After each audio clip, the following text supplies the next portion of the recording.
Hey there! Tonight, we're stepping into a different kind of story. Not the shining legend, but the cold, heavy truth beneath the armour. You won't find dragons here, or flawless heroes. Just a life built on duty, fear, bruises, and the quiet grind of surviving in steel, through battlefields, broken sleep, and the slow fade of glory. If this kind of storytelling helps you rest, feel free to like the video and subscribe, but only if it actually brings you peace. And let me know in the comments where you're listening from and what time it is. It's oddly comforting to know who else is drifting off to the same slow march through history. So, dim the lights. Let the fire in your imagination warm the stone walls. Settle in, and let's begin with the making of a knight.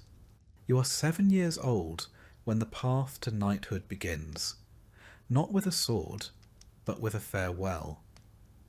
Your parents, proud and perhaps a touch relieved, send you off to serve in the household of a noble lord. There are no goodbyes written in ink or preserved in keepsakes. Only a pat on the shoulder, a bundle of clothing, and the weight of expectation settling on your small, still growing frame. No one asks if you are ready. In truth, readiness is irrelevant. You are a page now. The castle looms above you, stone towers stretching into a grey sky, its silhouette promising both greatness and hardship. The gate creaks open. What lies beyond is not a world of honour and glory, but one of scrubbing, serving, and surviving. Chivalry will come later, after years of fetching, carrying, and cleaning up after horses and noblemen with equally foul temperaments. Your duties are endless. From sunrise to well after dark, you run errands, sweep halls, deliver messages, and assist with meals. On especially lucky days, you're permitted to polish armour, which sounds glamorous until you realise it means scraping dried mud and horse dung from heavy iron boots. Your hands are blistered, your back aches, and the knights, they barely notice you. You are not yet one of them. You are the help. But even in these early days, training begins. Wooden swords are handed out like brooms, and bruises bloom across your arms as you spar with other boys who, like you, are eager to prove something. You're taught how to fall from a horse without breaking your neck. You fall often. Some days it feels like falling is the main lesson.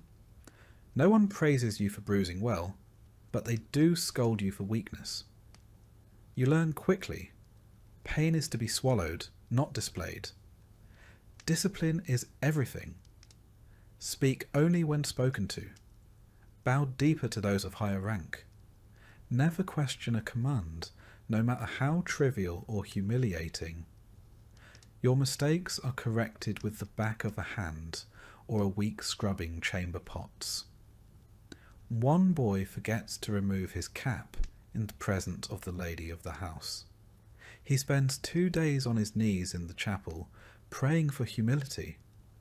No one forgets again. If your family is wealthy, a tutor may be assigned to teach you reading, writing, and perhaps a bit of Latin, though the Latin mostly seems useful for understanding church services and inscriptions on tombs. If not, you learn by imitation. You listen. You memorize prayers.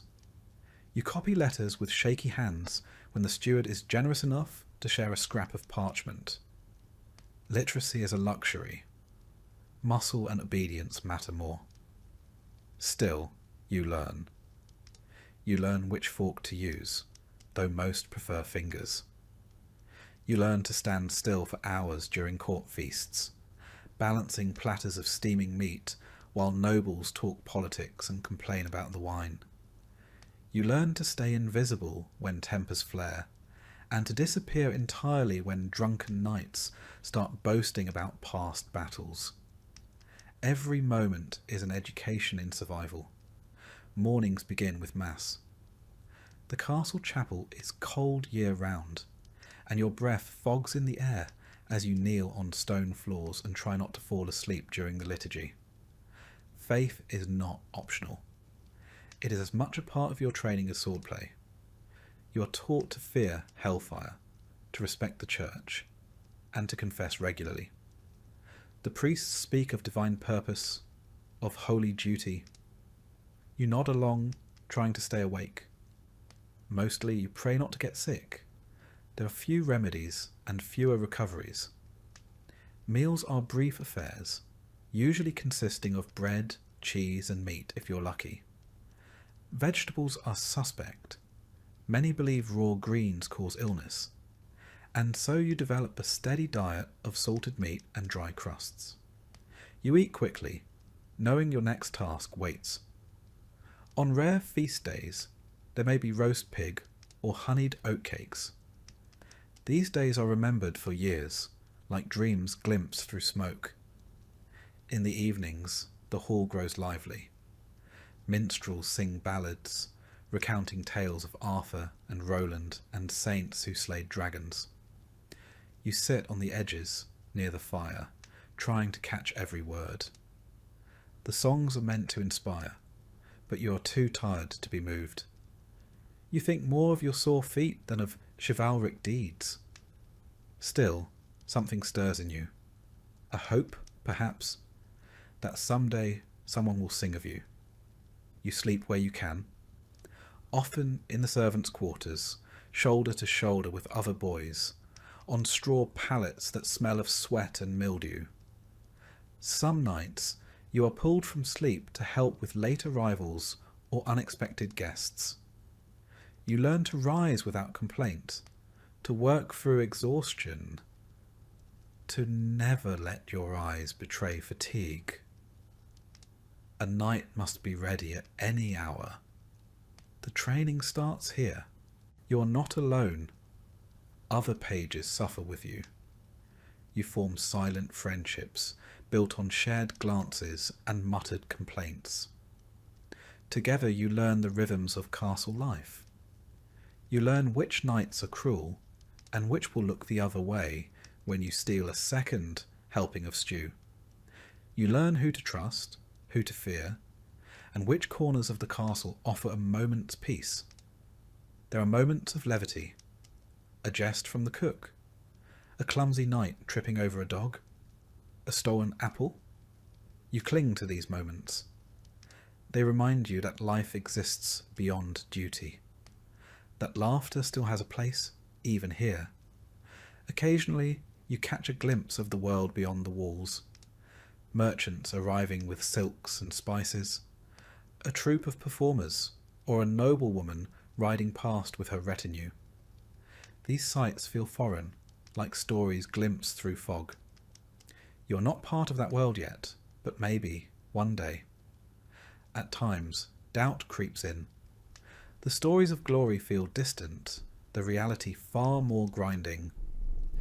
You wonder if all of this, the aching limbs, the scoldings, the hunger, is truly the path to honour. But every so often, you see a knight ride out in gleaming armour, pennant flying, and your chest tightens with the thought, someday that could be you. Your lessons in humility do not stop with bruises and hunger. There are also ceremonies to attend, even though you're barely more than background noise in them. You observe as nobles gather, dressed in fine fabrics you're not allowed to touch, much less wear. You're reminded, by their glances, and sometimes their words, that your position is somewhere between useful and invisible. When dignitaries visit, the castle becomes a theatre. You help prepare guest rooms, polish silver, and sweep the same corridors 3 times over. If anything is out of place, the pages are blamed. And if something goes wrong, say, a dog bites a visiting bishop's leg, well, Let's just say it helps to know how to avoid being seen. You quickly master the art of looking busy while being nowhere near the problem. On festival days, there is music, dancing, and too much wine, at least for the adults. You're allowed to watch from the corners, soaking in the sounds and sights while pretending not to be watching too intently. Occasionally, someone slips you a sweetmeat or a bit of cake, and for a moment the burdens of your position feel lighter. But these small kindnesses do not erase the reality. Your place is to serve, observe, and remember. Some pages find escape in books, if they can read. The old steward's chamber holds a handful of illuminated manuscripts, heavy, bound in leather, and guarded as fiercely as the Lord's own armoury. On lucky evenings, you're allowed to sit beside a fire and listen as an older scribe reads aloud tales of Roman generals or saints who endured unspeakable trials. These stories feed the mind while your body heals from the day's chores. There are warnings too, spoken in hushed tones or muttered by older servants. They tell you of pages who failed to advance, boys who cracked under pressure or were sent home in disgrace. Sometimes they vanish without explanation. Sometimes you overhear things you were never meant to hear. You quickly learn when to speak, when to nod, and when to keep your head down. The castle is your crucible, and every hour spent within its walls forges you into something harder, leaner, more capable. Not a knight, not yet, but no longer a child. You are a creature in transition, battered, disciplined, and quietly determined. So when you lie awake at night, staring at the wooden beams above your straw-filled mattress, you think not just of what you've endured, but of what lies ahead. The next phase, the next challenge, the next step on the path that will one day, if the gods, your lord, and your body all permit, make you a knight. But for now, you are a page, and that is enough. At the age of 14, the apron strings of pagehood are ceremoniously snipped, though not with any kindness or softness. You are no longer a page, you are now a squire. And while this new title may sound like a promotion, it comes with considerably fewer sweetmeats and far more bruises. You have graduated from polishing floors to polishing armour, from fetching goblets to fetching the man who might be dying in one. Your new role is personal, intimate even. You are assigned to a knight, and you are expected to serve him as faithfully as a shadow. Where he goes, you go. If he rides into battle, you follow. If he falls, you run into the carnage to help him up, risking your own life in the process. You are no longer a child of the castle. You are the squire of a warrior, and your days are shaped by his demands. The physical training increases tenfold. Riding a warhorse, for instance, is not the elegant glide you once imagined. These beasts are enormous, bred for power and war, and more temperamental than most noblemen. Mounting them is a small battle in itself. Controlling them, a constant negotiation. Your thighs ache. Your spine jars with every step. Your backside hasn't felt normal since Michaelmas. Sword training intensifies. You now wield live blades, not to kill, but sharp enough to cause concern if your opponent happens to be better rested or less distracted than you. You spar daily, your body covered in bruises that never quite fade before new ones bloom. Every session is an exercise in humility. For every swing you land, you take 3 in return. The knight you serve doesn't expect grace, he expects grit. But perhaps the most tiresome part of your duties is equipment care.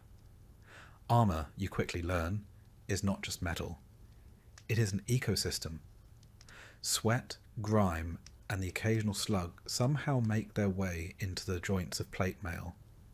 You clean it, polish it, inspect every hinge and strap. If the greaves pinch or the helmet visor sticks mid-battle, that's your fault. If your knight dies because you missed a cracked buckle, you'll likely wish you'd died first. Weapons need sharpening daily. Lances must be tested. Shields examined for cracks.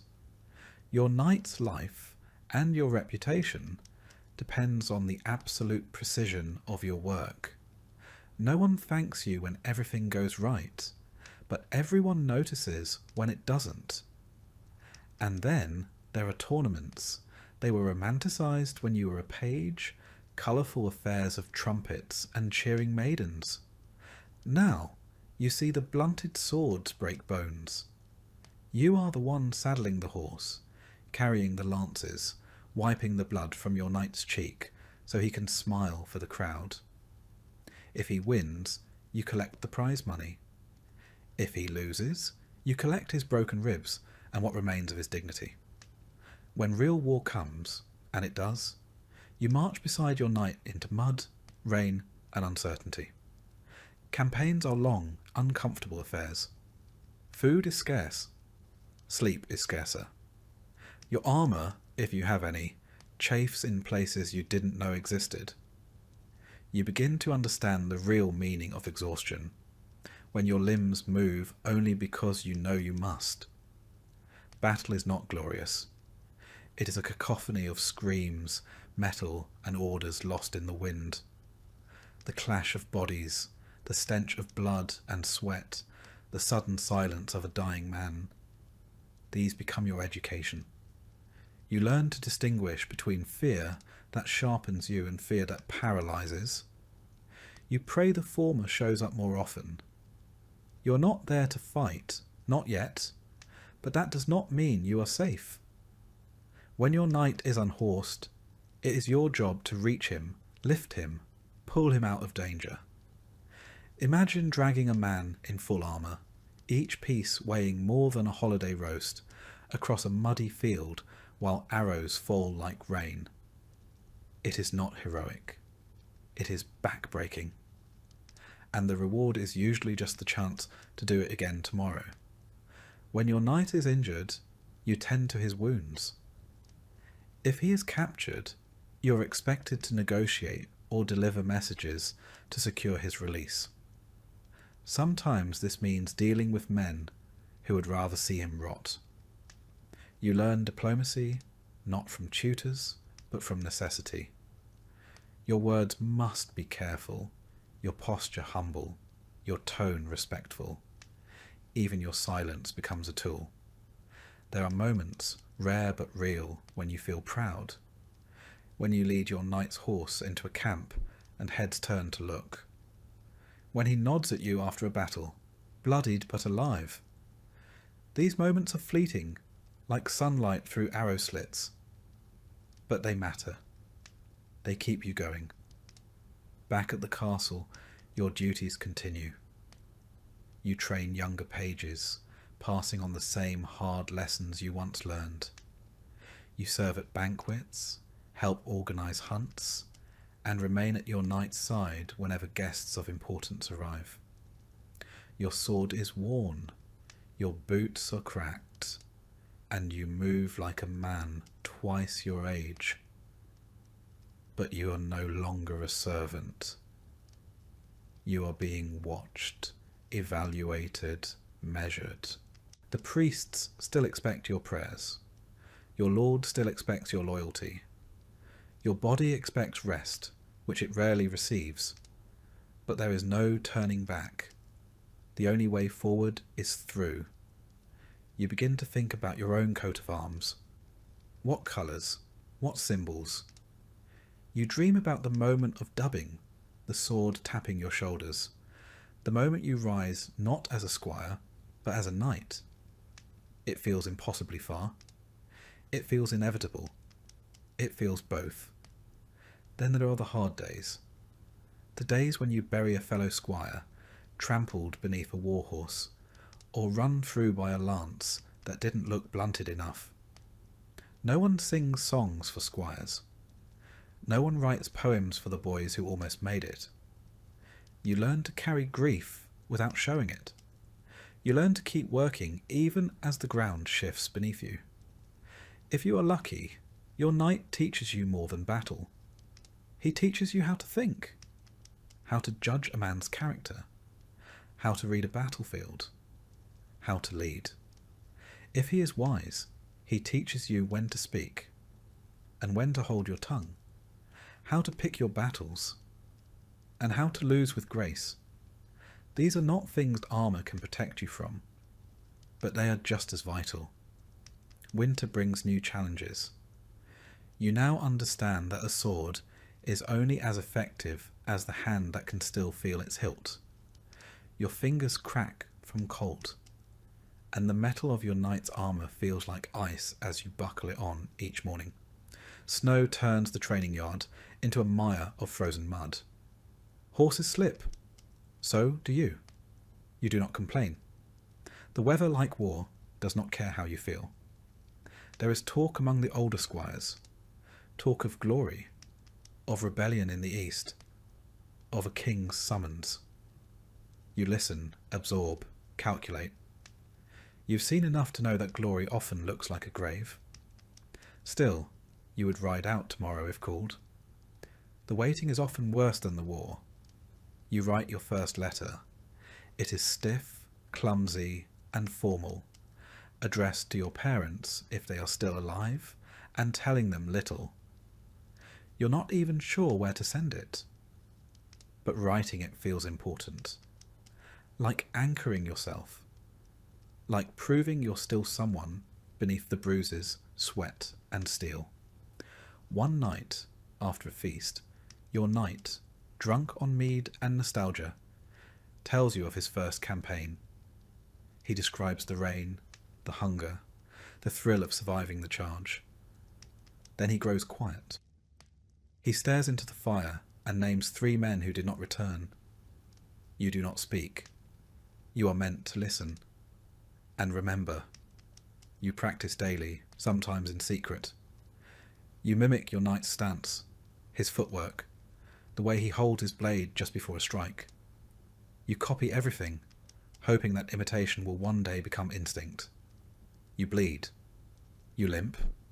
You learn. Then one morning, without fanfare, your name is called. You are to ride with your knight, not as an observer, but as his second.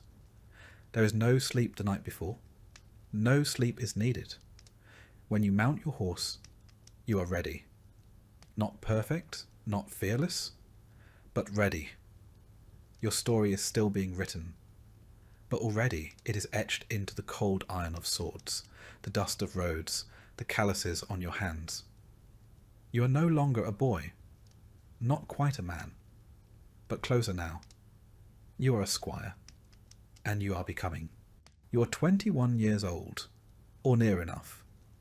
Some squires are knighted younger, some older, but the number doesn't matter half so much as the fact that someone in authority has finally decided you're ready. Ready to kneel. Ready to swear. Ready, in theory, to kill and die with a little more official ceremony attached. There's no sudden transformation. You don't wake up with a deeper voice or a firmer jawline. You're still sore from yesterday's training. Still have mud on your boots and a scar across your shoulder that won't quite heal. But this is the moment your entire youth has crawled toward. Your body bruised, your pride battered, your hands hardened by years of polishing, sharpening, carrying, and serving. It has all led here, to the day of your knighthood. It begins with solitude. You are given a chamber, small and cold, in which to pray, reflect, and fast through the night. There's nothing glamorous about it.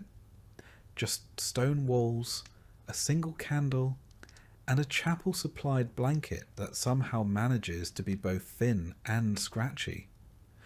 You kneel on the floor, bones aching, stomach growling, and try not to think about the warmth of the kitchens or the scent of roasting pork wafting from below. This vigil is meant to purify the soul, to prepare you to accept the sacred duties of a night. You're expected to meditate on the responsibilities ahead, defending the weak, serving your Lord, upholding the church.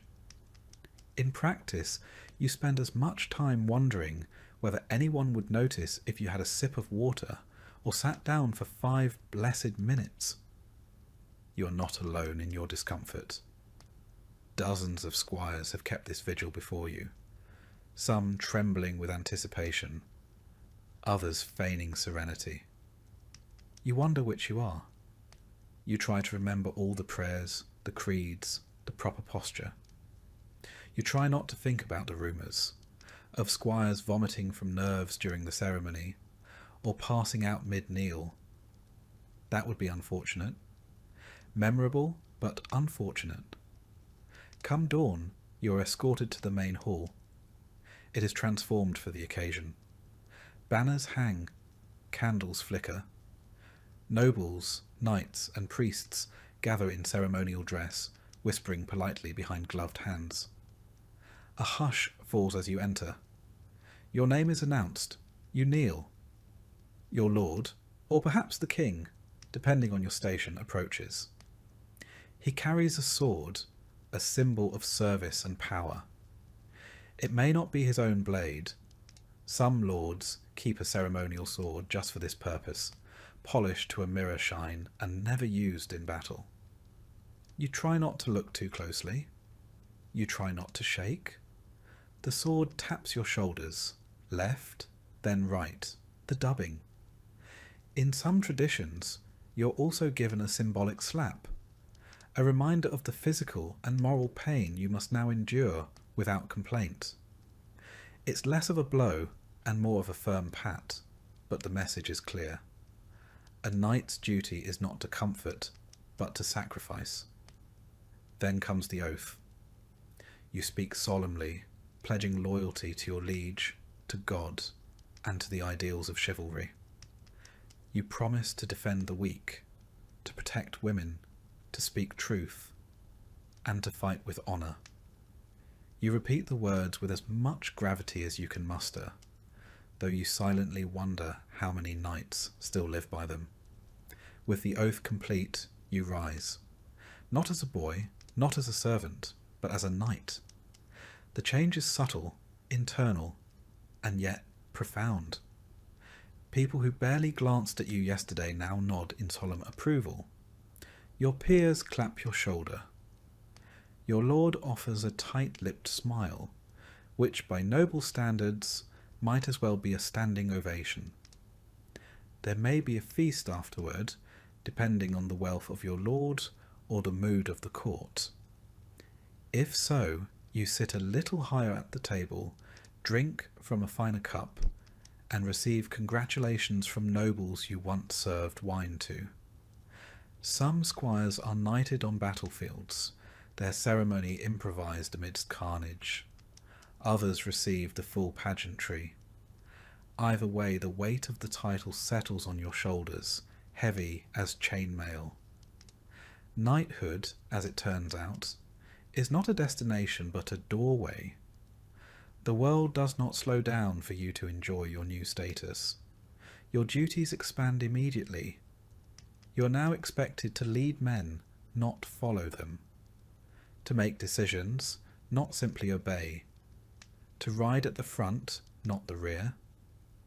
The same sword that dubbed you a knight is now yours to wield, and no one will double-check your choices anymore. If you err, it will be public, and it will be costly. You're also now accountable in new ways. A knight's word is binding. Your signature carries weight. Your absence at court is noted. Your presence in church is assumed. If you drink too deeply or speak too freely, it reflects not only on you, but on your household, your banner, and your liege. A slip of the tongue can sour alliances. A drunken scuffle can undo months of diplomacy. In short, your margin for error shrinks dramatically the moment your shoulder is tapped with a sword. Your responsibilities extend beyond battle. If your lord grants you land, you are expected to manage it wisely. That means collecting taxes, settling disputes among peasants, maintaining roads, and ensuring the harvest is strong.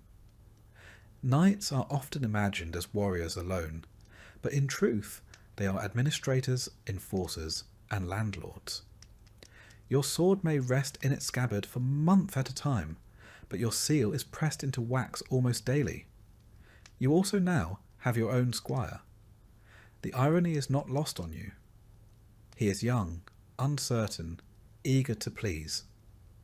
You teach him to polish your armour just so, to saddle your horse without bruising its haunches, to pour wine without spilling. You correct him gently, at first, then more firmly. He reminds you of yourself. It is humbling and slightly amusing to see how far you've come, and how far you still have to go. There is also the matter of your coat of arms. If you haven't had one before, it must now be chosen. Colours, symbols, family mottos, they all matter. They identify you on the field of battle and in court. They speak before you do. A red lion, rampant on a field of gold, says something very different than a black cross on a white bend.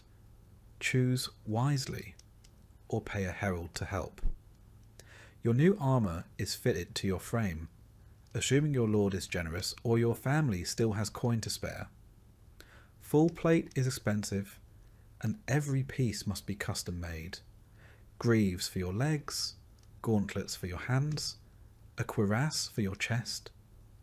You stand still as the blacksmiths measure and clink, their fingers leaving soot on your skin. The weight is impressive. Walking in it feels like learning to move all over again, but you feel safe inside it too, as if metal might guard not only your body, but your name.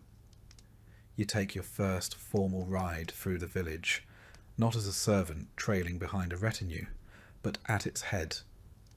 Children run to the roadside. Old men bow stiffly. A woman tosses you a flower. You try not to look too pleased. The peasants don't cheer exactly, but they do stare, and in the medieval world, attention is a kind of applause. That night, in the solitude of your chamber, you remove each piece of armour slowly, methodically. You place your sword with care. You stare at your reflection in the polished plate and try to see what others saw today. A knight, a protector, a leader. You do not quite believe it yet, but you will.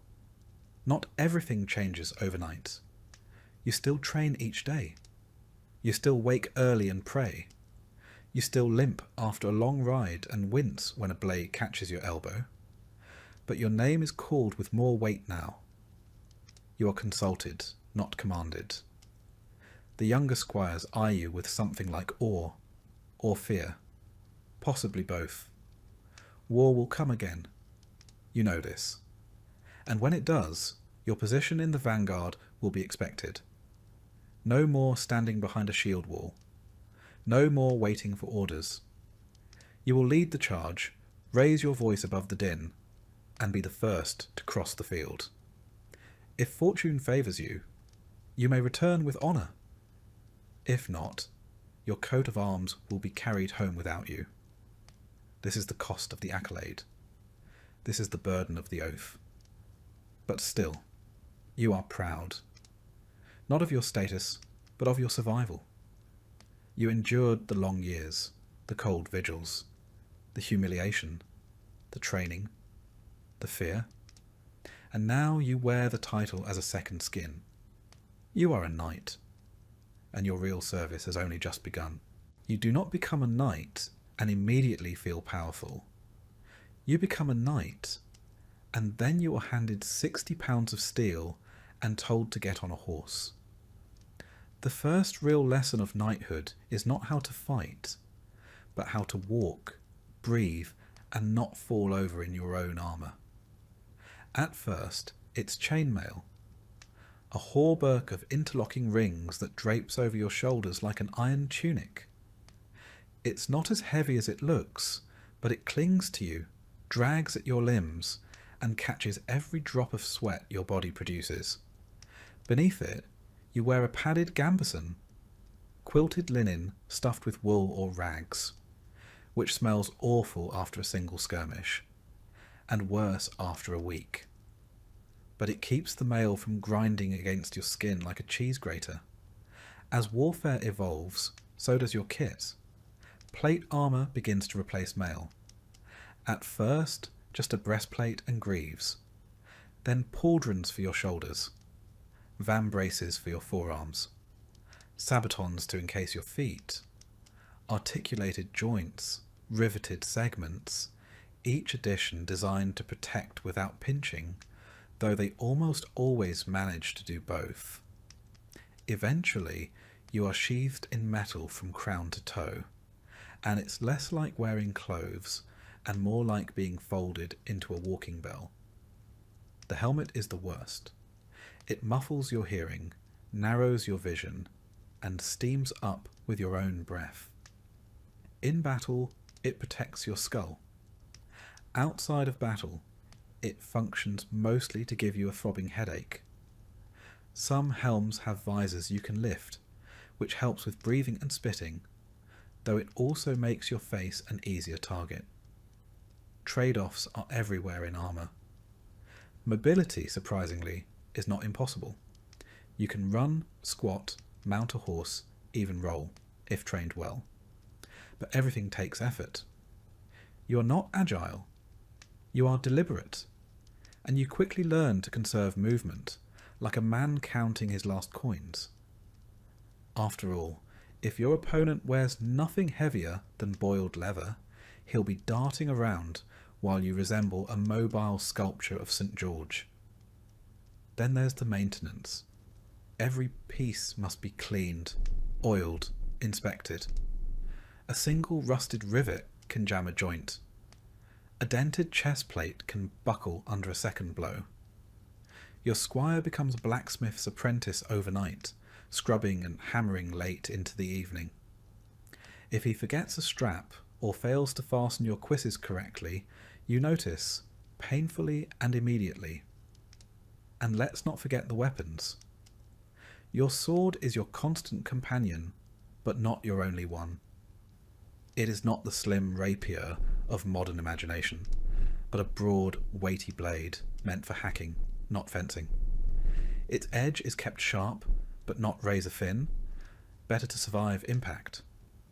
You carry it at your side, but draw it only when necessary. The sword is both symbol and tool, and in your hand it becomes an extension of will. Then there's the lance.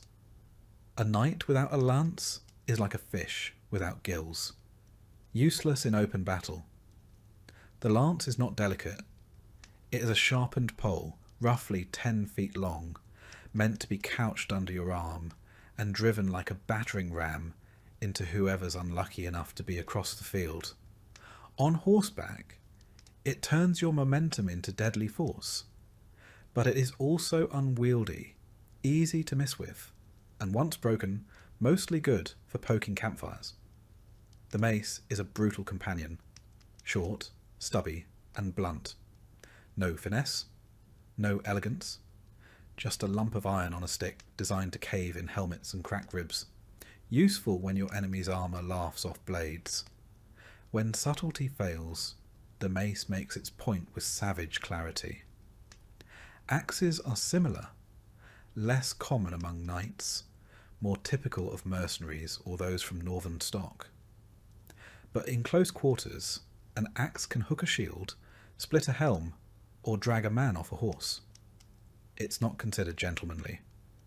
But neither, to be fair, is war. Shields serve both offensive and defensive roles. You carry one, usually kite-shaped or heater style, slung across your back or strapped to your forearm. It bears your coat of arms, a bright splash of symbolism amidst the mud and smoke. You learn to punch with it, to deflect, to absorb force. A good shield might save your life. A bad one might become your coffin lid. Siege weapons are a different beast altogether. Catapults, trebuchets, and battering rams handled by engineers and lower soldiers. You observe them more than operate them, unless you're particularly unlucky, but you'll learn to fear them. No armour can save you from a boulder. When battle comes, your kit is both saviour and prison. On the charge, you ride with couched lance, shield raised, visor down. Your world becomes a tunnel of noise and blur. Impact is sudden and absolute. You hit or are hit. You fall or you do not. And if you do fall, it is up to someone else, perhaps your squire, to drag you clear before the trampling begins. After the charge, if you are still upright, comes the melee. Sword drawn, you engage man to man. It is not graceful. It is a mess of grunts, blood, and clanging steel. You swing, you block, you pray. You aim not for heroics, but for joints. Armpits, behind the knees, visor slits, the weak points. Every knight has them. And if you don't find theirs, they'll find yours. In the aftermath, assuming you survive, you learn the lesser-known role of a knight, repairman. You remove your armour piece by piece, every dent and scratch telling its own small story. If a rivet snapped or a strap tore, it's noted, recorded and mended. Your sword is cleaned, inspected, re-oiled. Every weapon dulled must be sharpened. You don't sleep until your gear is ready again, because next time it could mean your life. You begin to appreciate the subtle differences between good steel and bad. You learn the smiths by name, the balance of a sword, the weight of a shield, the line where a helmet should rest against your brow, all become second nature. You grow fussy about details that once seemed trivial. The type of leather used in your gauntlets, the weight distribution of a new axe, the way a visor latches shut.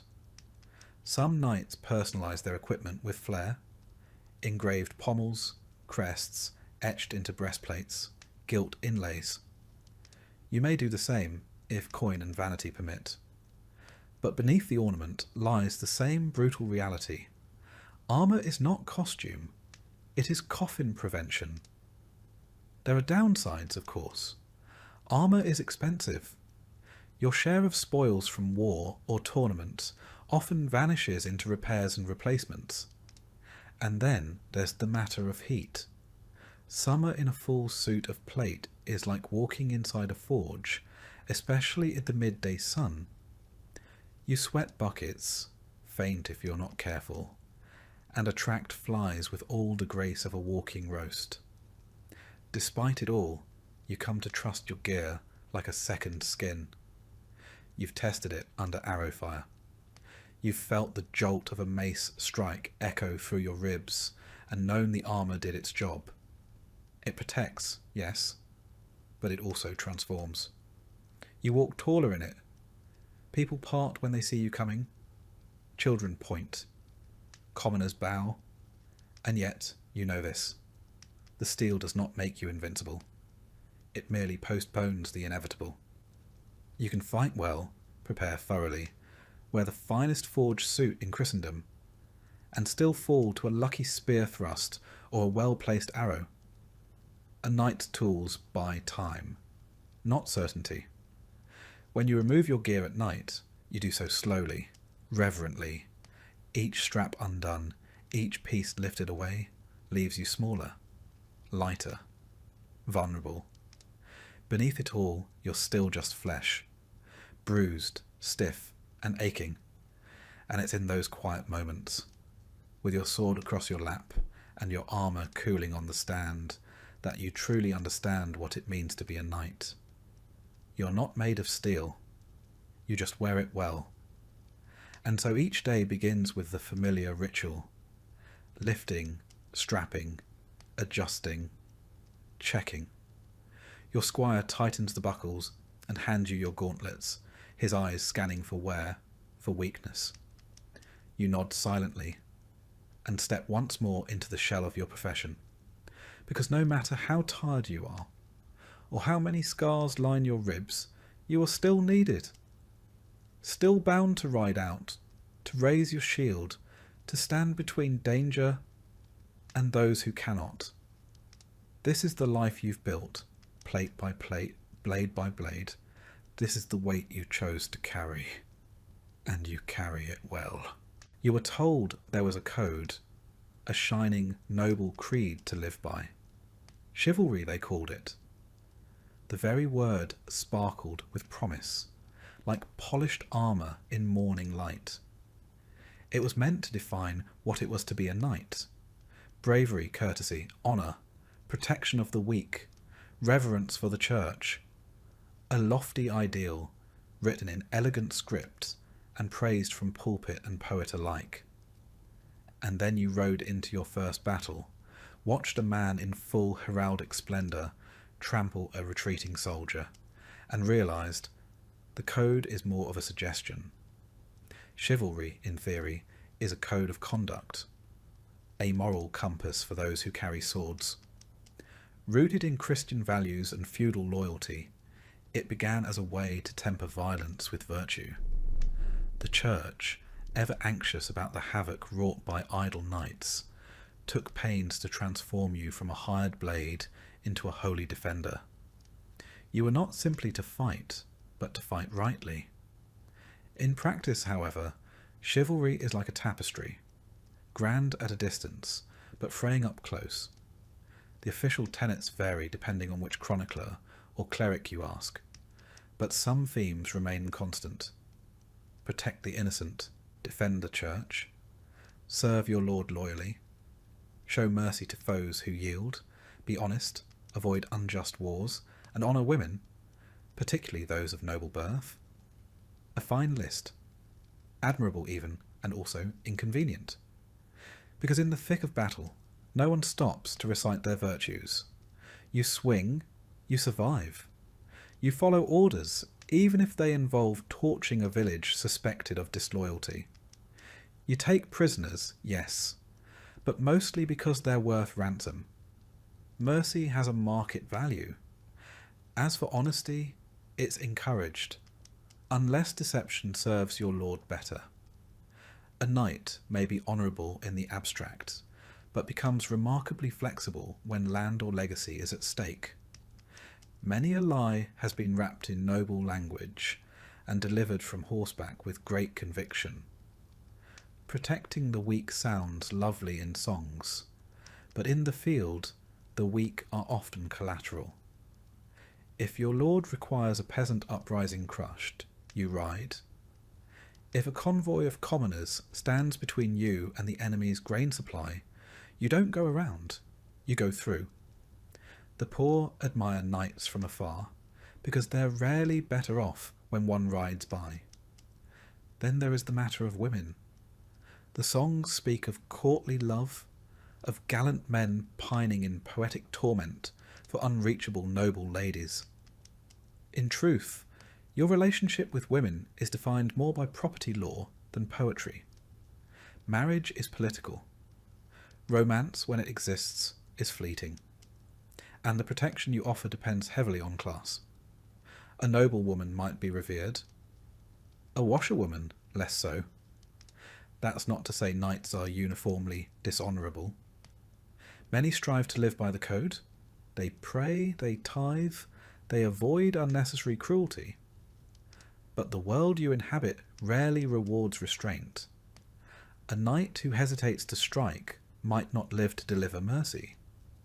A man who speaks the truth too plainly may find himself without land or head. Tournaments, oddly, are where chivalry shines brightest. In these stage spectacles, the rules are rigid, the honour real.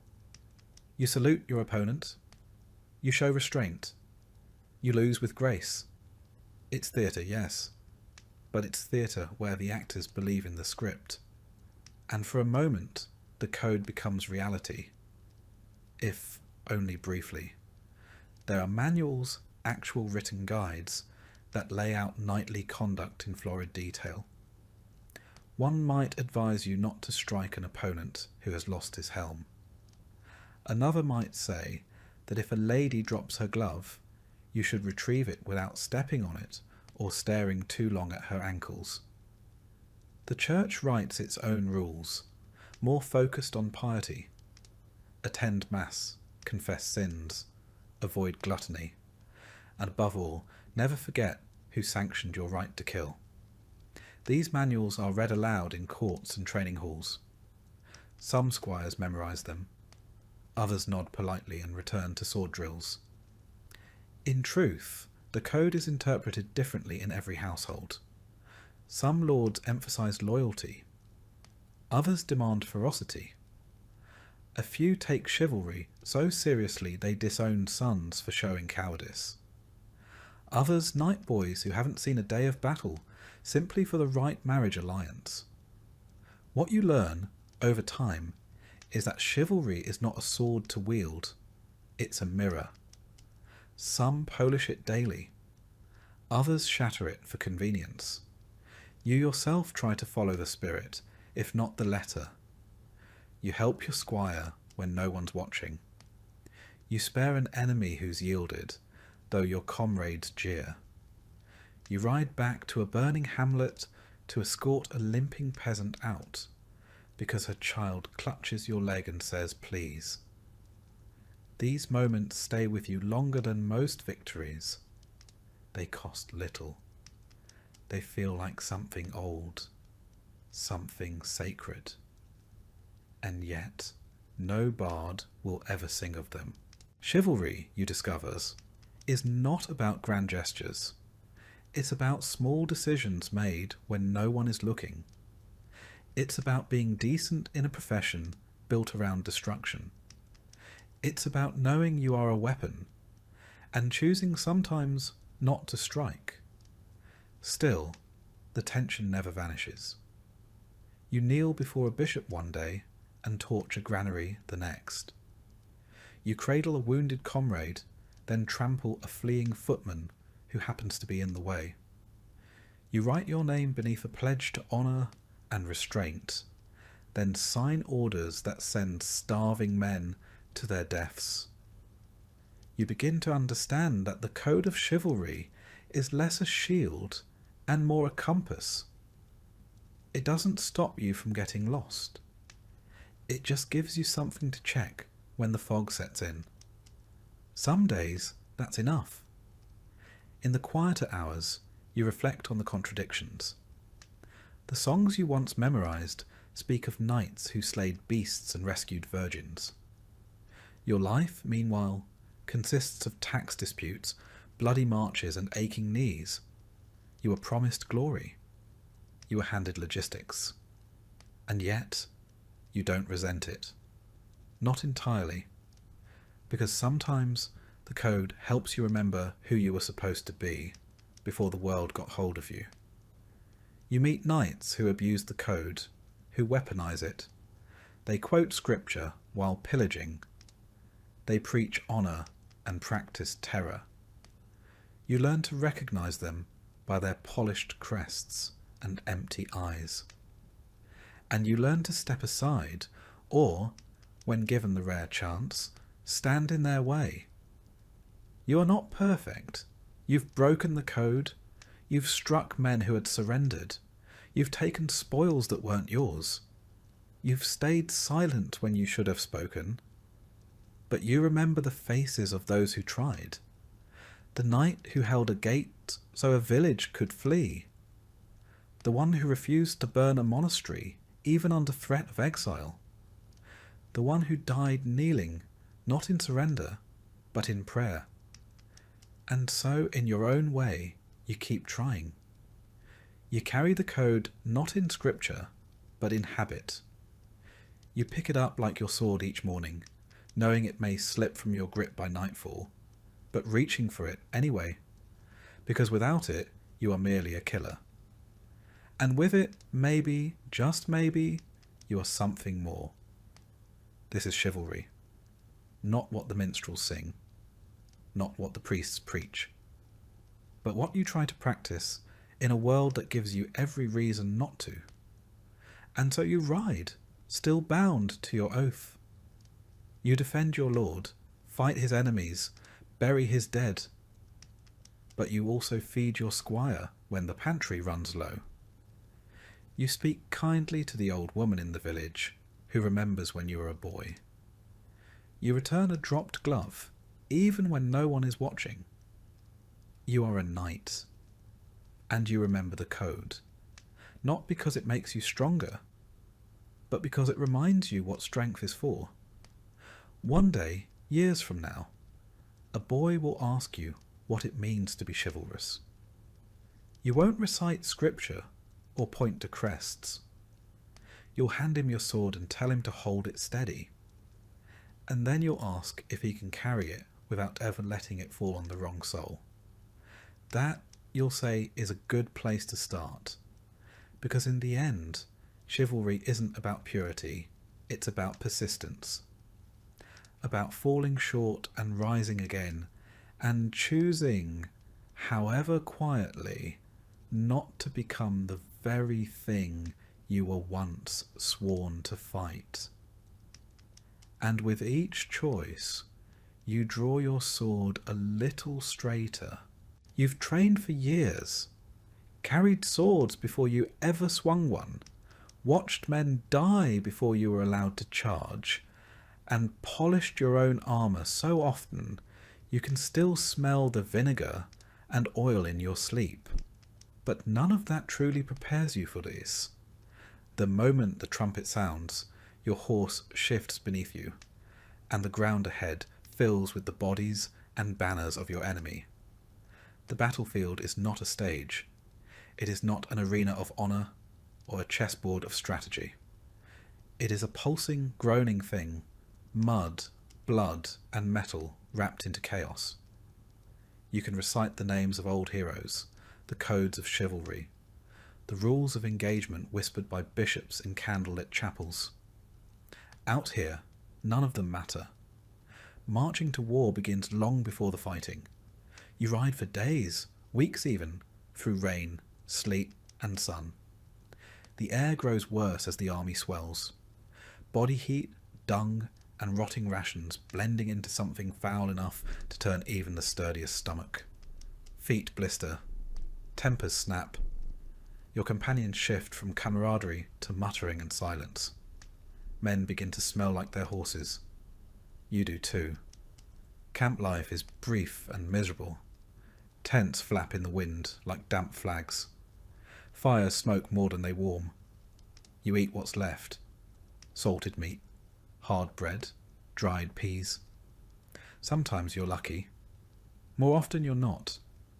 Clean water is rare, and when it isn't, you worry what's floating in it. Armour is cold in the morning, blistering by noon. You sleep with your boots on and your sword within reach. And then one morning you crest a ridge and see them. An army arrayed across the field, their own banners snapping, their knights glinting in the rising sun. This is it. Your commander gives orders, shouted and relayed. Everyone nods. Few truly hear them. Your stomach tightens. You check your horse's girth strap. You say a prayer, or pretend to. You wonder how many will die before the sun sets. Then it begins. The charge is not graceful. It is thunder. Hooves tear the ground, lances lower, and every heartbeat counts down to impact. You aim your weapon and hope the man opposite you is slightly slower, slightly more afraid. The clash is bone-shaking. You might hit. You might miss. You might be hit. You might fall. And if you fall, you pray you can get up before the next wave tramples you. The noise is unrelenting. Screams, shouts, clanging steel, horses shrieking, men begging. There is no rhythm, only violence. You fight in flashes. A blade swings near your head. You duck. A man lunges. Your sword blocks without thought. An axe strikes your shield. You feel the shock in your teeth. You do not think in terms of heroism. You think in terms of inches. Every step forward might be your last. Every moment you remain standing is a small miracle. And all the while mud clings to your boots, blood slicks your grip, and the air tastes of iron and ash. There are no clean victories. Even if you survive, you've likely killed someone face to face. Looked into their eyes, seen their fear, felt their last breath on your face. No one teaches you how to live with that. Sometimes you lose your footing. A blow knocks you down, your visor jars loose, and suddenly the world above you is a blur of hooves and blades. You flail, crawl, push yourself to standing. If your armour catches in the mud, you're a turtle on its back. If your squire finds you in time, he might pull you free. If not, well, there are worse ways to die than being forgotten. You catch glimpses of others, knights unhorsed, peasants impaled, banners falling. You recognise faces, friends, comrades. They're gone in an instant, replaced by another swinging sword. There's no time to mourn, only time to breathe, and swing again. Sometimes the melee collapses into confusion. Orders become meaningless. Lines dissolve. You find yourself beside men you don't recognise, enemies mistaken for allies and vice versa. In those moments, the battlefield becomes its truest form. Not a clash of nations or ideologies, but a storm of survival. If you live, it ends not with trumpets, but with exhaustion. Your arms ache, your ears ring. Your horse, if still alive, is foaming and trembling. You stagger back to camp, strip your armour with shaking hands, and stare at your bloodied gloves. You hope it's not your own. You're not sure. Later, you walk the field. Crows already gather. Men groan where they lie, too wounded to move. You try to help, but there are too many. Some you leave with water, some with a whispered prayer, some you finish, because it is kinder. Your boots soak through with blood. You stop noticing the smell. Looters are already at work, stripping the dead of rings, purses, boots, sometimes even teeth. It's dishonourable, yes, but also practical. War is expensive, and a fallen knight's sword might pay for someone's winter grain. You turn your gaze elsewhere. You do not stop them. You find your comrades, those who made it. Sit with them beside a dying fire, each of you silent. Some clean wounds. Others just stare. No one boasts. No one drinks. You all know better. The ones who laugh after battle tend to cry when the fever sets in. There is no celebration. There is only tallying. How many were lost? How many banners captured? How many horses must be replaced? How many squires did not return? In the weeks that follow, the story is cleaned up. Minstrels compose ballads of noble charges and glorious stands. The Lord gives a speech. Priests declare it a righteous victory. You are paraded through the streets on your return.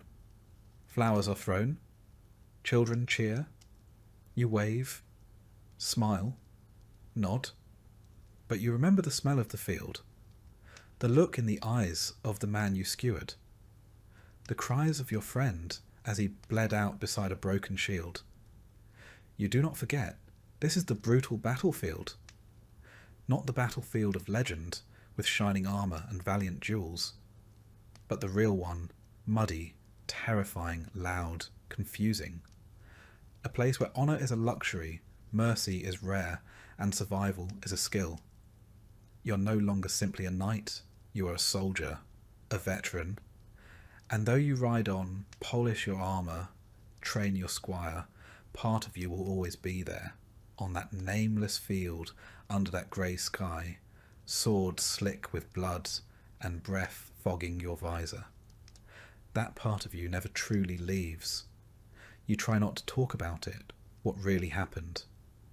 When new squires ask, you give them lessons in form, in stance, in strategy. You do not describe the sounds. You do not mention the shaking hands. Not because you're ashamed, but because words cannot make sense of it, and because part of you is afraid they'd still want it.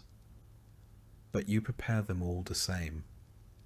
You train them to keep their shield up even when they're tired, to watch their footing, to check the straps on their greaves twice, not once. These small details save lives. You know, you've seen the cost when they're forgotten. Over time, your own scars fade, on the surface at least. Beneath, they remain, not as wounds, but as memory. You remember the weight of the fallen knight you dragged from a trampled ditch. You remember the breathless silence just before the charge. You remember the way the field looked afterwards. Still, broken, wrong, and still you ride. Because someone must. Because the war never really ends. It only sleeps between battles. You do not seek glory anymore. You seek clarity. You seek survival. And you try in whatever way you can to make sure the men beside you come home. This is what it means to fight, not for banners, not for poems, but for the man at your left and the one at your right, for the squire who still believes in songs, for the prayer you whisper even when you don't believe. You are shaped by steel, but forged in the field. This is the brutal battlefield, and you have survived it. And in surviving, you have learned the cost of every inch of ground, measured not in paces, but in lives. You survive your first battle and then another, and though war never truly ends, it does go quiet. Armies disband, swords are sheathed, the banners come down. For a while there is peace, but a knight with no war is a weapon left idle, and idle weapons tend to rust. So you turn to the next best thing, the tournament. Not a brawl, not a massacre, though it might come close, but a staged battle dressed in heraldry, pomp, and profit. Where war is chaos, a tournament is choreography. Where battle makes legends, the tournament makes celebrities. It begins with an invitation. If your name carries any weight, or your lord's coin carries enough, you're summoned to a list field near a bustling town where the banners fly as high as the entry fees. You arrive with your squire in tow, your armour shined to near blinding polish, your horse combed and plaited like a bride's hair. The grounds are prepared days in advance. Wooden stands rise from the grass. Merchants set up stalls selling meat pies and pewter tokens. Minstrels rehearse songs they hope to sell before the jousts begin. Children run between tents, shouting names of their favourite knights. Yours may even be among them, if your last performance was sufficiently bloody. But make no mistake, this is no gentle pastime. A tournament is as dangerous as any battlefield, only better lit and more politely announced. There are two main events, the melee and the joust. The melee is a grand mock battle, dozens of knights on foot or horseback charging each other across an open field.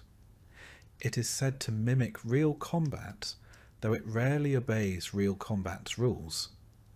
The goal is to disarm, unhorse, or bludgeon your opponents into submission, preferably without killing them. Not out of mercy, but because corpses don't pay ransoms. You enter the field with your team, shield emblazoned with your arms, heart thudding behind your breastplate. Horns sound. The crowd roars. You lower your visor and plunge in. The fight is real enough. Blades are blunted, yes, but not harmless. Bones are broken. Teeth are lost. Pride always is on the line. You strike, you're struck. You fall, you rise. Somewhere in the din, your name is shouted, either in triumph or concern. Sometimes both. The melee is over when only a few remain standing, or when the judges decide it's become too undignified. You leave the field limping, exhilarated, exhausted, or sometimes unconscious. If you perform well, your reputation grows. If you perform poorly, you pretend not to care while discreetly checking for bruises. Then comes the joust, the jewel of the tournament. One knight, one lance, one pass. The tilt rail separates you from your opponent, and both of you thunder forward on horseback, trying to shatter your lance on the other's shield, helm, or chest. Points are awarded. Helmets are dented. Occasionally, ribs are cracked. More than one knight has died beneath the applause of the crowd. There is spectacle to it, enough ceremony to rival a wedding. Your name is announced. Trumpets sound. A lady ties a ribbon to your lance. You bow to the stands, salute your opponent, and take your place at the end of the tilt yard. Then the flag drops, and all that pageantry disappears beneath the pounding of hooves and the narrowing of your world into the tip of your lance and the target ahead. When you hit cleanly, the crack of impact echoes like thunder. Splinters explode, the crowd cheers. If you're thrown, you hit the earth hard and lie there long enough to remember that mud has no chivalry. Victory brings coin, and more importantly, notice. Lords watch from the stands, scanning for talent, potential, or marriageable fame. If you impress the right person, your fortunes can change overnight. If you make a name for yourself, you may find yourself invited to bigger circuits, tournaments in Paris, London, or Rome. Or at least the stories say so. But not all jousts are equal. Some are friendly, honour-bound, and carefully judged. Others are bloodier, more corrupt. There are whispered tales of knights bribing marshals, sabotaging armour, or switching lances to unblunted tips. And every tournament has its share of bad blood, feuds reignited, insults answered with steel. Then there are the injuries. Dislocated shoulders, shattered wrists, concussions. You learn quickly not to remove your helmet until you're sure your ears are still working. Even spectators are not always safe. A splintered lance once flew into the stands and took out a merchant's eye. He still comes to watch every year from the other side. Outside the arena, the tournament is a fairground. Traders hawk everything from relics to roasted chestnuts. Scribes sell poems composed on the spot. Apprentices duel with sticks in the mud while mimicking your name. At night, bonfires crackle, ale flows freely, and minstrels sing songs that exaggerate every blow landed and every favour won. If you've earned a few bruises, you might at least earn a few verses. The nobles host feasts. You attend, cleaned and laced into a doublet that fits like punishment. You bow. You drink. You endure conversation. A lady might ask about your technique, though her interest may have less to do with lances and more to do with inheritance, or scandal, or both. Tournaments are also a place for politics. Alliances are struck, rivalries flare, and lords make quiet wagers behind their goblets. A win on the field can lead to a contract, a vassalage, or a sudden engagement. A loss, on the other hand, might be remembered long after your ribs have healed. For all their glitter, tournaments are expensive. Entry fees, armour repairs, horse care, tents and bribes. It all adds up. A poorly managed campaign can leave you poorer than when you arrived. Some knights take loans. Some sell off land. A few turn to less savoury methods. Gambling, extortion, even rigging matches. Still you return. You always return. Because there's a thrill to it. A pulse that nothing else matches. Because the crowd remembers your name. Because a good tournament win can do what 5 years of border patrol cannot. It lifts you. It announces you. It makes you visible. And in a world where power rests in perception, visibility is everything. You ride in, you fight, you bleed, you bow. And when you win, you smile with broken lips. Because for one fleeting moment, you are not just a servant in steel. You are the main event. You are not at war, but you are in combat. This is the tournament circuit, and you are still standing. By the end of the week, your body is a ledger of bruises, scratches, and indignities. Your squire works late into the night restoring your kit. You spend the evening swishing watered wine, pretending your shoulder doesn't throb with every breath. A blackened eye makes you interesting company at supper. The limp adds character. You don't speak of the fear. The heartbeat just before the lance drops. The instant you wonder if the next hit will be clean or final. You swallow it down, tuck it beneath the layers of steel and swagger. Every knight does. Fear is common, admission is not. If the tournament was good to you, you leave with coin, a new favour tied to your saddle, and invitations for the next event.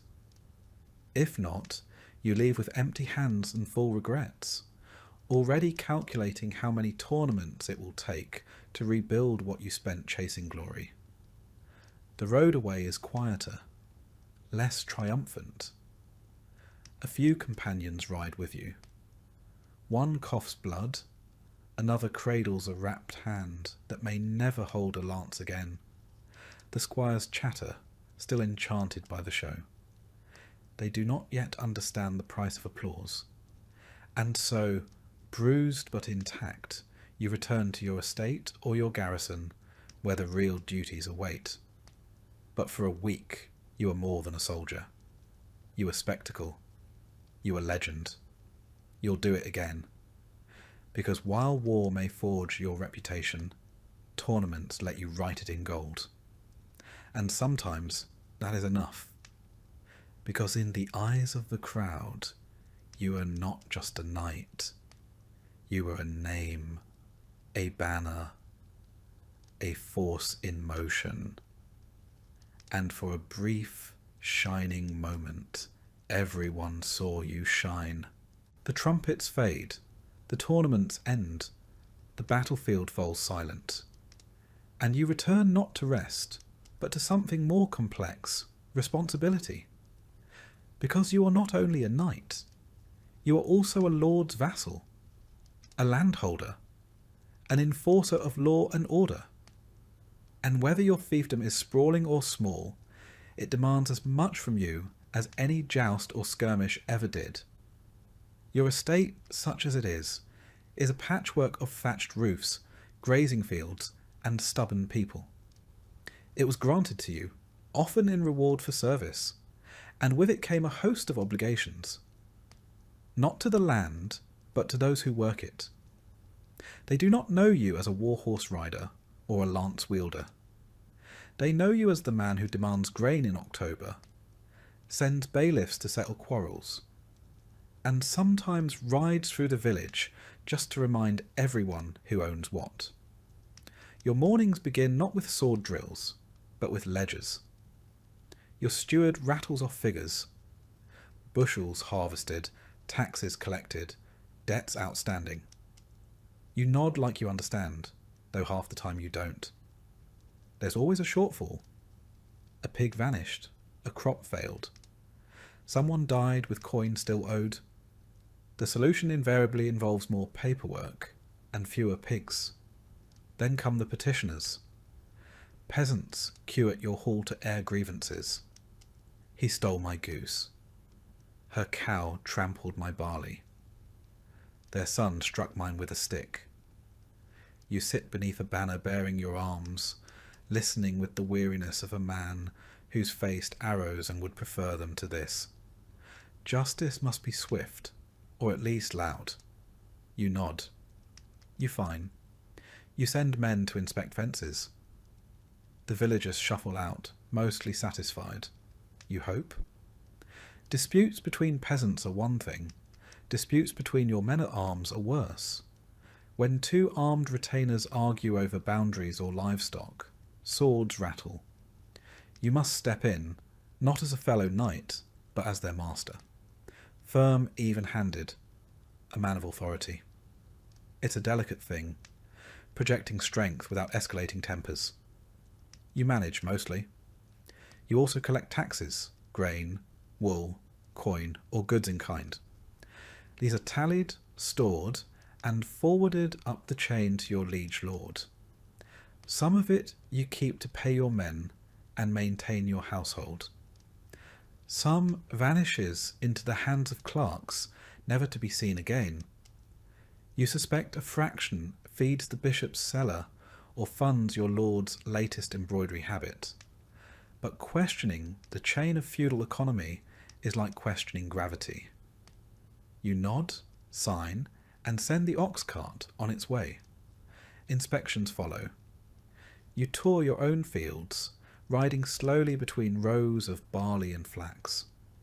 You speak to the reeve, the village-appointed overseer, who informs you of labour shortages and brewing discontent. You pretend not to hear the mutters from the hedgerows, about rents, about levies, about your fine new scabbard that probably cost more than a plough. You smile, offer a nod, and ride on. Respect is maintained less by affection than by distance. Your hall must be stocked and guarded, your garrison drilled, your walls maintained, and your steward reminded that the grain cellar smells odd again. You oversee the blacksmith, the cooper, the baker. You approve repairs to the millstone, arrange timber for winter, and, once a month, host a feast for local tenants to keep up the illusion that everyone is cheerful and loyalty is mutual.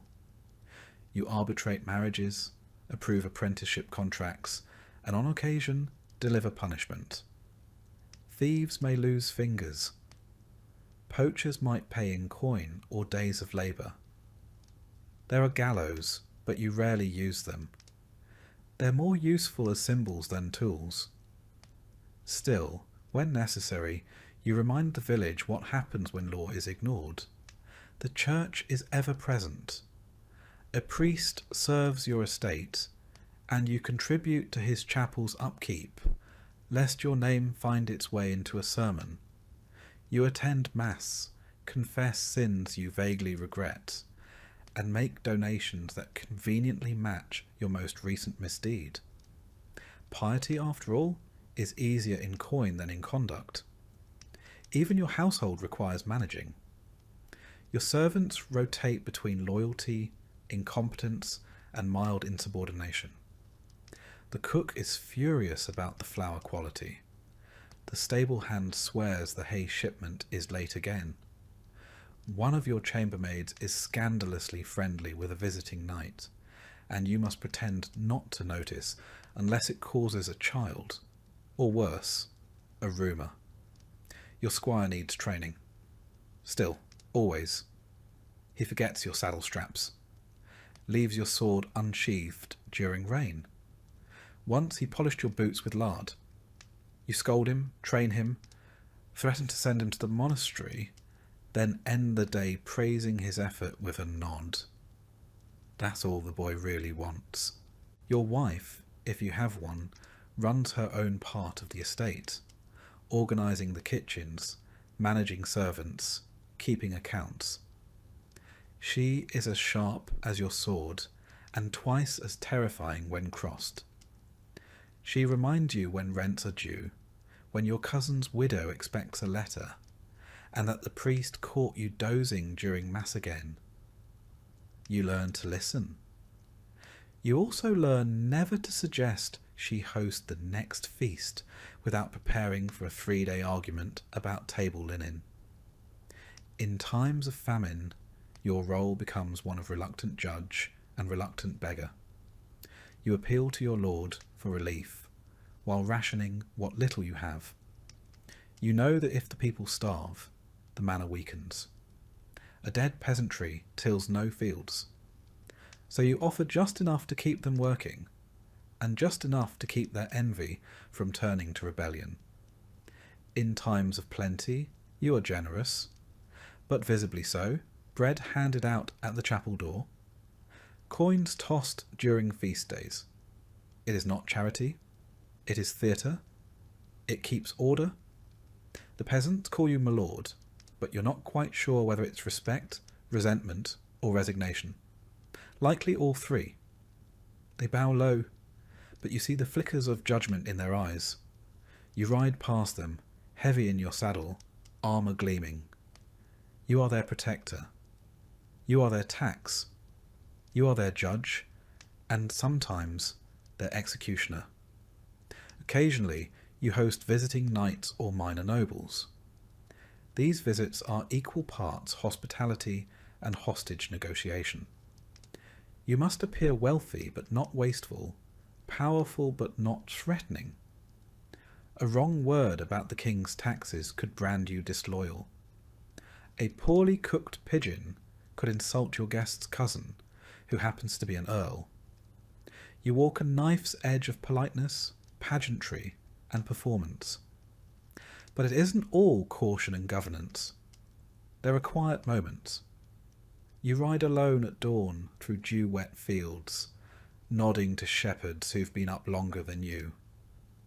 You sit by the hearth in winter and listen to your steward mumble accounts while the fire cracks behind him. You share a drink with your sergeant-at-arms, both of you old enough to admit your backs ache more than they used to. You are lord of your manor, but also its captive. You cannot leave for long. Bandits might strike, the grain might rot, your cousin might try to press a claim. Even a trip to court feels like abandoning a child to nurse itself. And when you return, something is always broken. A gate, a contract, a fence, a nose. Still there is pride in it, not in the power, but in the structure. You keep this place standing. You feed 100 mouths. You settle disputes before they boil into feuds. You remember names. You attend baptisms, funerals, and harvest dances.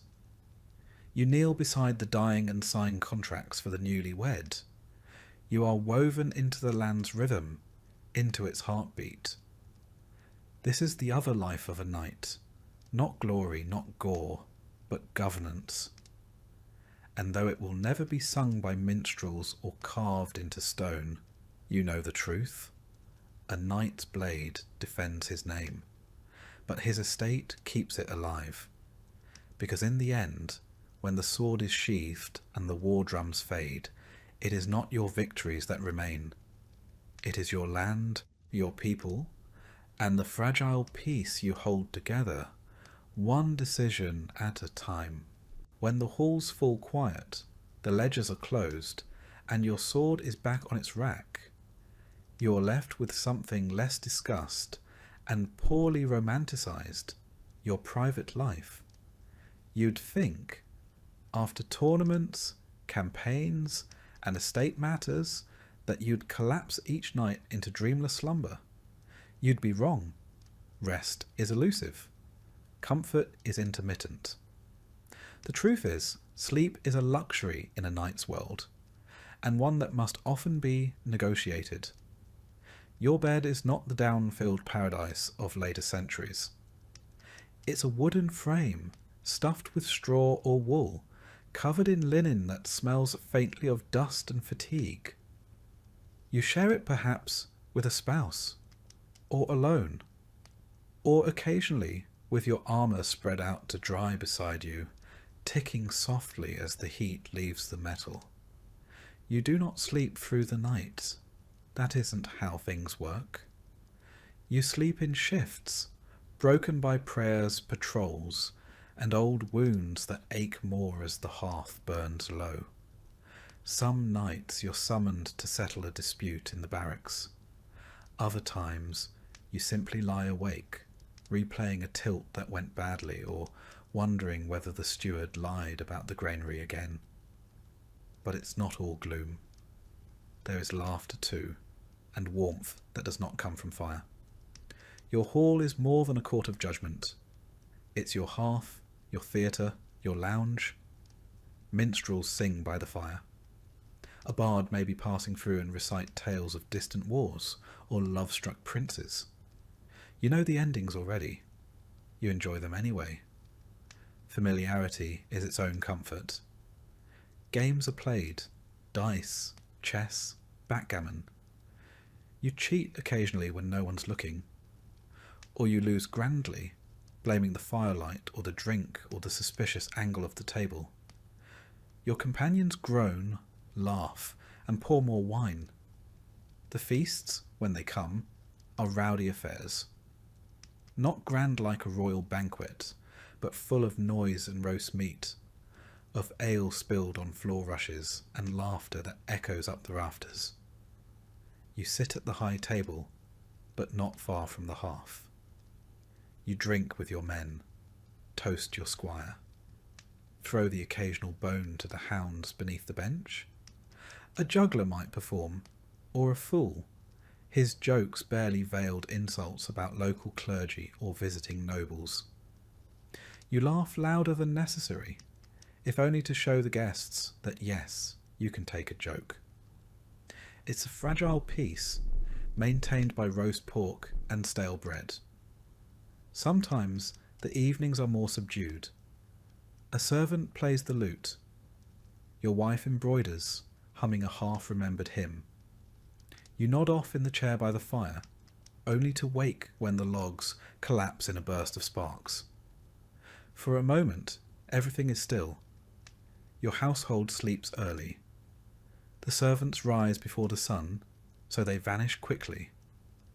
Your squire lingers, hoping for praise or advice, or just not wanting to go back to the straw mat beside the armoury.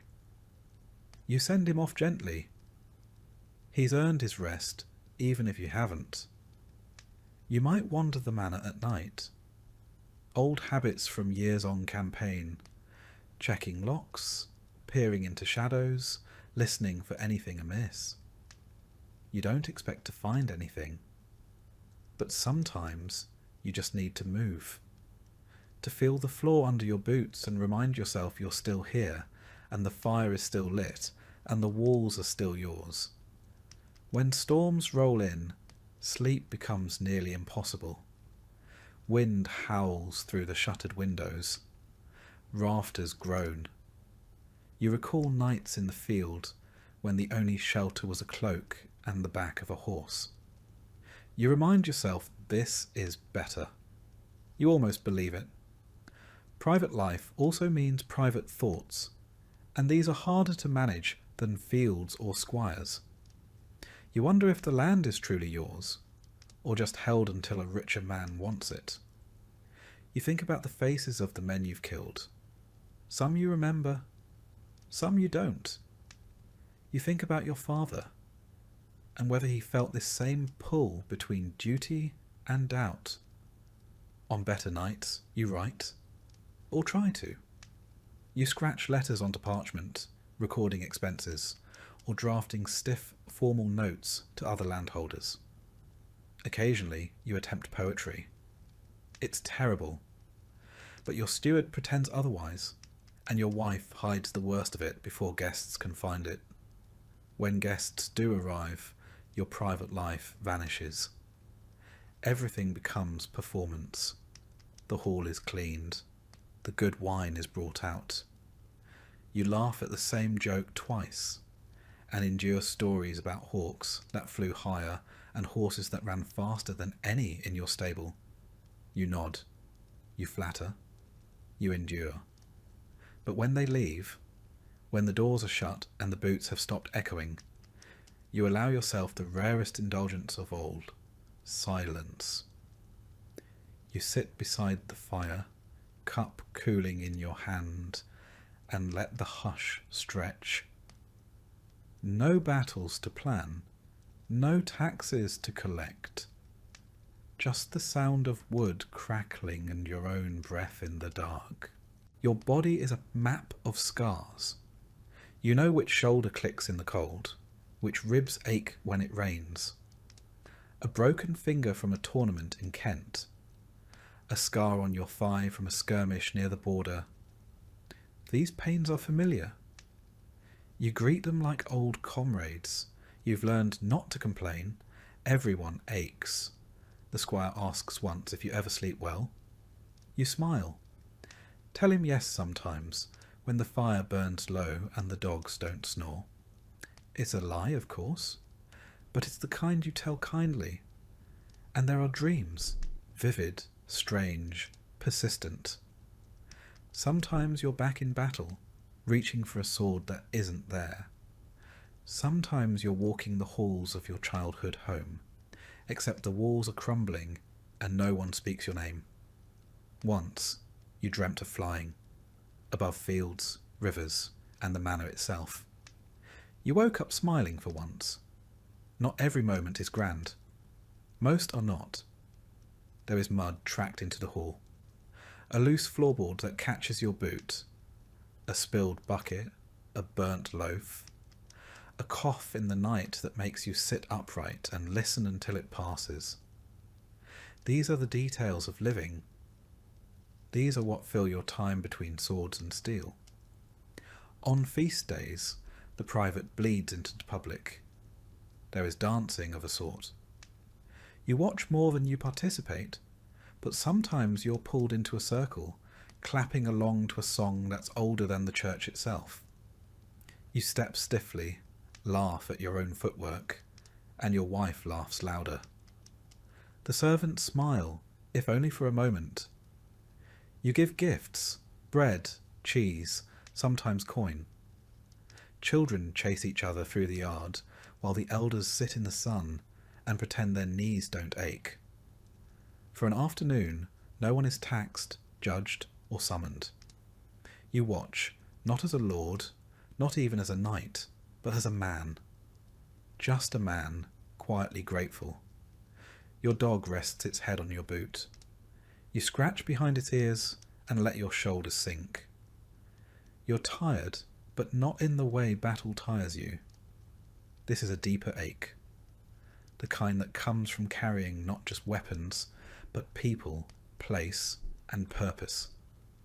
And still you do it. Because there is a rhythm here. A strange, stubborn peace between duties. Not comfort, not ease, but something closer to meaning. This is the private life of a knight, and it is harder to master than war.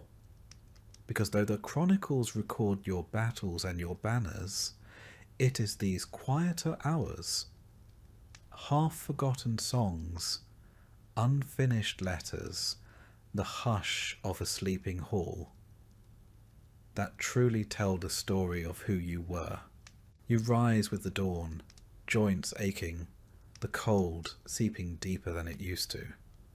The steward greets you with a nod. The squire follows, quieter than he was in years past. Nothing feels unusual at first, until you step outside and realise something has shifted. It's not in the air or the weather, but in the rhythm of the world itself. Fewer hooves on the road, fewer hands raised in salute. The banners are still there, but they hang lower than they once did. Your role, once essential, now feels ceremonial. You still ride out, still wear the armour, still train the lads who come up through the ranks with fire in their eyes. But even they look past you now, to the engineers sketching strange machines, or the captains drilling rows of men with pikes and gunpowder. The future no longer rides a warhorse. The first time you see the musket fired in anger, it feels like a mistake. There's no nobility in it. No dance, no duel. Just a bang, A puff of smoke and a man down. You watch it from a hill, flanked by your men, and say nothing. Later, you clean your sword anyway. Habit, perhaps, or defiance? The Lord who summoned you once for every border skirmish now sends word only in winter. Requests for grain tallies, for tax rolls, for reports on tenant movement. The battles still happen, but they are led by men with maps, not mail. Your presence is a formality. Your counsel, polite tradition. At court, the great knights gather less frequently. The old names, the ones you memorized as a squire, fade from conversation. Those who remain arrive slower, their crests more faded.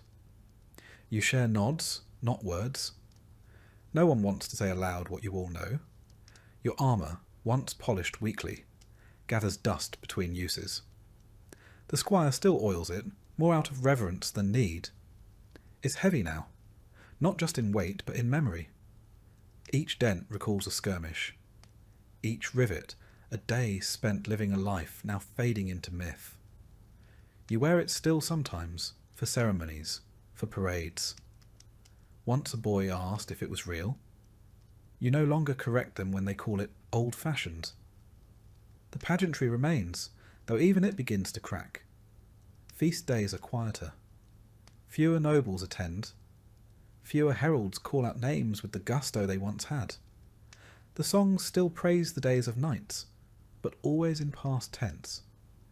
You listen, nod, raise a cup. You smile when they glance at you during verses that begin with, "In days of yore."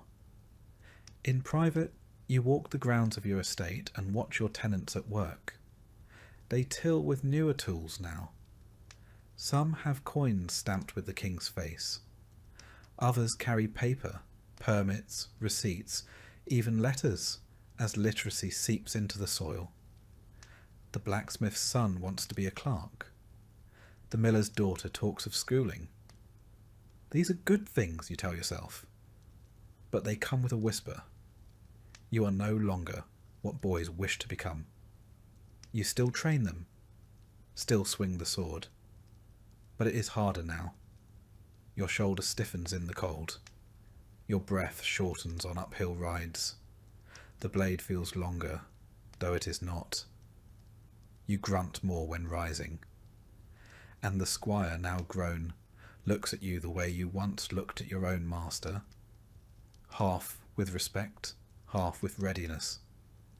Even the battles you are called to feel different. You no longer ride in the vanguard. You're asked to observe, to advise. Your role is one of wisdom, not action. And while you appreciate the respect, a part of you still aches to charge, to feel the ground quake beneath your mount. You understand now, of course. The age of the night is ending, not with a roar, but with a series of sighs. Gunpowder does not care for bloodlines. Formations do not care for honour. The nightly charge, once feared and revered, is now a target for cannon and musket shot. You've seen it. You've counted the bodies. You try not to resent it. After all, every age must end. The Romans once thought their roads would last forever. The old emperors believed their names would outlive stone. And now? Even the stones are reused for barns and chapels. Time grinds all legacies down into something more useful. Still, there is grief. Quiet, persistent. You feel it when your sword no longer draws admiration but curiosity. When your banner is recognized not for its victories, but for how long it's flown. When your warhorse dies, and the stable boy asks if you'll replace it with a mule. More practical, he says. You tell yourself that you are lucky. You lived. You saw the best and worst of your order.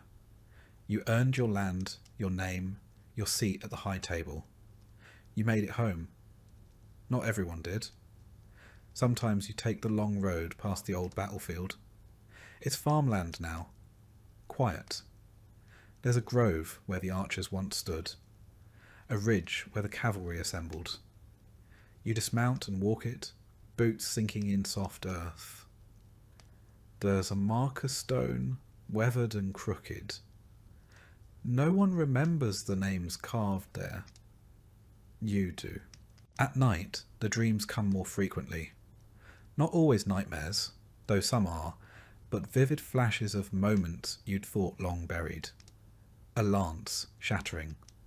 A comrade's laugh. The exact shade of sky above a foreign field. You wake cold and wonder why memory feels sharper than your blade. You write more now. Not orders or reports, but reflections. You try to capture what it was like. The weight of armour before dawn. The tension before a tilt. The smell of the field after rain. You want to record what it felt like to be a knight. Not in legend, but in truth. You're not sure who it's for. Maybe the boy who will find it in a chest one day. Maybe no one. Visitors still come. They ask questions. Was it glorious? Was it honourable? You answer carefully, sometimes. On good days. But it was also cold and loud and lonely. You tell them that knighthood was service. Service to a lord, to a land, to an ideal. And sometimes, when the wind was right, it felt like something greater. You walk with a cane now. The squire, full grown, walks beside you and tries not to look worried. He calls you sir, still. You allow it. It costs nothing.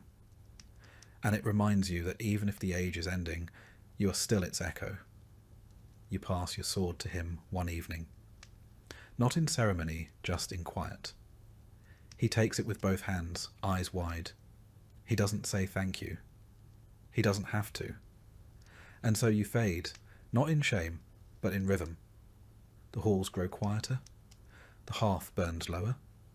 Your duties lessen. The land continues. The people work. And in the stillness between seasons, you feel something like peace. Let the bards sing of dragons and jewels. Let the painters render shining charges and golden spurs. You remember the cold mornings, the crooked smiles, the cracked ribs and cracked jokes, the smell of wet horse and the taste of cheap ale. That too was knighthood, and it was enough. You don't know what the world will become, only that it will become. Castles will crumble, cannons will roar. The old ways will be folded into new books, new rules, new uniforms. But perhaps in some chapel or court, a tapestry will still hang, and a child will point to the figure in the corner, the one in battered mail, and ask, "Who is that?" And maybe, just maybe, someone will remember. Not the battles, not the banners, but the man. That will be enough.